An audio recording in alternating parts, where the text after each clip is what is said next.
Paul, today I want to look at the N of Acorn, which is notice. Notice, when we get together in our Acorn groups on a weekly basis or a fortnightly basis, we ask each other a couple of questions as we're listening to the reports coming from other people in the group. Question number one, what is God doing in the person who's reporting? What's God doing through them? And again, what we're trying to do, we're trying to sharpen, we're trying to discern the activity of God. We're trying to notice more and more. And for me, it was, Jacob, I think, saying, God was in this place and I didn't know it. My goodness, how many, kind of visitations of the Lord are we missing? And how do we sharpen, that insight that God has given us? Yeah, the noticing is the joy bit, isn't it? When we've seen somebody share a story and struggling with perhaps getting to grips with what might have happened, and somebody says, well, did you notice?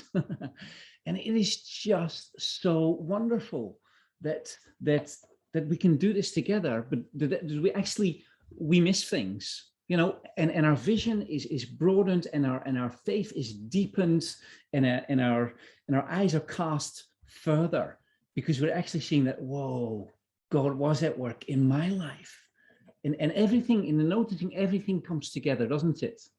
The fact that we've been obedient, the fact that we've started with asking God, and I think the noticing is wonderful. That passage in Luke 10, when the 72 come back and they start to report with joy, and Jesus says, I saw.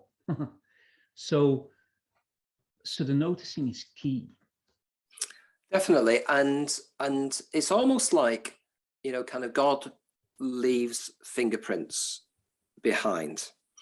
And I think that's what noticing is all about. It's almost like clues, that the uniqueness of each individual, and the uniqueness and the surprising visitation of God, within a story is just amazing, just really, really amazing. And those surprises, and why it's really important to be surprised is because essentially our God is far too small if we're not being surprised on a regular basis. And again, does that make sense? Yeah, oh, so much, Michael. And I think, you got a woman at the well noticing Jesus. You got Jesus noticing a guy in a tree, Zacchaeus. You've got disciples on a beach or in a boat. Jesus noticing Jesus on water or wherever he is. You've got Jesus calling his disciples and say, come, follow me. And it's the noticing of, hey, this is God. And then it often asks for a further response, doesn't it? Yeah. So I love this reflective exercise, that it helps us to go deeper and beyond where we have been.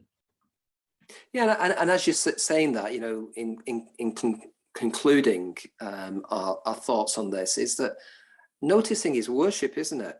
When we notice, we're giving God, kind of our attention.